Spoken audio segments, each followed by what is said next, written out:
Freedom Radio.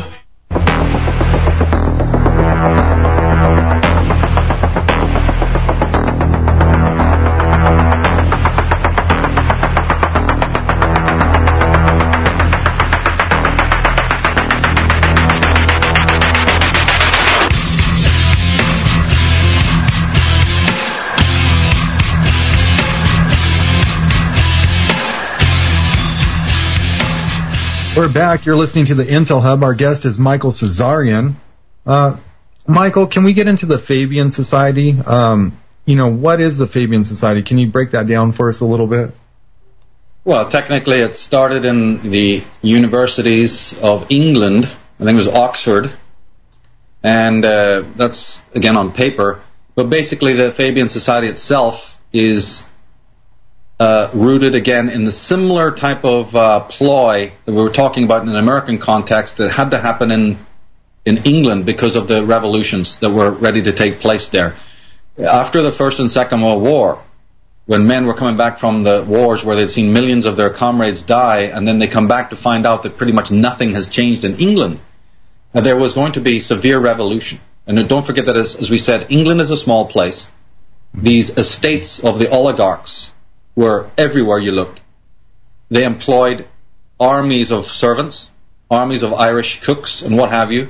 And so, therefore, the feeling of fear amongst the aristocracy that, these working class were ready to overthrow, I believe then made them go back to the drawing boards and decide to create this faux democratic system that we know as socialism. Anyone who's done any deep homework knows that socialism is nothing more than a tyranny under another guy's tyranny that's spread thin and that moves with a slower and more sinister pace. And therefore the Fabian Society is nothing more than a sort of steering committee of this socialistic movement that is basically still aristocratic, and that's provable. But they created a lot of people, or they attracted a lot of people who on the surface either unwillingly didn't know what we're talking about here and did believe that this was a positive social movement that involved intellectuals, that yes, even certain aristocrats were taking favor with the working class, and that reform needed to happen.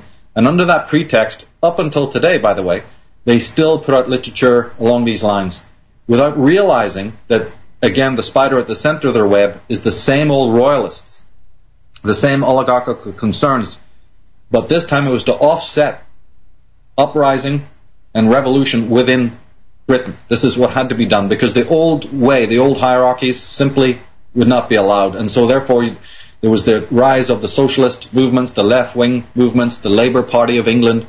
All of this dates from the same time as the Fabians started to rise. And it allowed this, it basically pacified the British people. And they're still under that pacification today. This left-wing, right-wing divide, which you have in America, and people just simply cannot understand that all you have is one party with two different wings.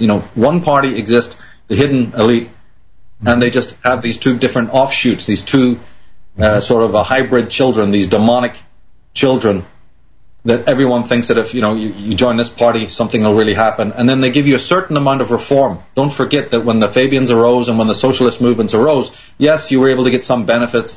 Yes, there was a lot more social institutions for assisting the people. So there was a certain amount of placation. And unfortunately, the little men of the world accept those placations. And right. Yeah. And as I've always said in my work, don't ever think that colonization is done through guns and armies. It's not. It's done through words and language, just in exactly the same way as it's done with these talismanic documents we were talking about earlier. So it has been done by various other legalistic means. This is the real method. This is why television is so overwhelmingly important to the controllers. And that's why school, sending kids to 18 years of school in which they're indoctrinated, newspapers, the spoken word is the most powerful weapon of all, far, far exceeding any other kind of weapon. And so, and again, when the socialist Marxists, Marx and Engels, lived in England, they studied in England, they were funded in England. Frederick Engels, the co-writer of the Communist Manifesto, was a major capitalist, a major industrialist. And this Marxism, the hardened form of socialism, was again it had no teeth. I mean, from a philosophical point of view, it's redundant, and there's very few Marxists left today in the true ideological sense, because the philosophy has no teeth whatsoever. And that's not just because communism as a system fell. No. Even philosophically, the thing had major, major problems. But again, it was served a purpose politically in order to get younger, more disgruntled and unhappy middle-class people who may have the leisure time to study and learn about the real-world system. These, again, socialistic idioms were put in front of them, as they are today, to get them to bite down on it and believe that here's the solutions. And then these talismanic words, proletariat, bourgeoisie, world socialism, humanity. And if you're coming out of some shack in Cuba or in Bolivia or wherever, as a depressed and oppressed third world person, or like in my country in Ireland, you have half a brain because your whole ancestry has been illiterate, eating potatoes, then obviously, as Jordan Maxwell has pointed out so many times, a little reading, a little knowledge becomes a very dangerous thing, because you're now going to go and give your life and sacrifice the lives of many others for some sort of ideology that's written down by some very, very cunning people. And whenever you mention... And by the way, just as one last line on the Fabians, the Fabian movement is deeply connected to the Zionist movement that was more correctly known basically from the 1800s into the early part of the 19th century. They would have been called the British Israelite movement. But now, just for, they're technically, that British Israelite is not used anymore. And it doesn't matter anyway, because to use the word Zionist, if you're using it in the right context, then it's perfectly correct to use that term. So Zionism, British Israelitism, and the Fabians, along with the more shadowy Freemasonic groups, they're all one major cabal. It's just one group faces outward to the world so that you can see them, and the other ones are far more shadowy and stay more enclosed. Yeah, they have this the power of language down, and we see this even today in some of these globalist documents. They use the terms harmonize, anything that sounds great, but it has an ulterior motive and a different meaning to them. But just to the common person reading through this document, they're like, oh great, yeah, this sounds good. So using this trickery, we the people, equality, humanity, community, world order, as we should wake up by now. Words, man. And it doesn't matter if it's the petty tyrant in the local high school or the local governor, the police. Look how much the legal systems use words to befuddle the hell out of people and extort their money.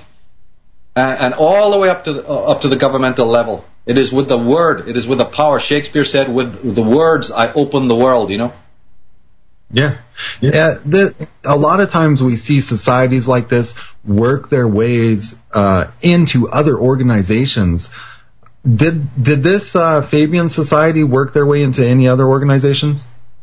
Yeah, the Fabian Society and their offshoots, of which there are many, the Mount Caroline Society, the Club of the Isles, the Alpha Lodges of Freemasonry, 101, the Council on Foreign Relations, the Roundtable Groups, the Royal Institute of International Affairs, the Brookings Institute, Rand Corporation. The list goes on and on and on of tentacles that they have.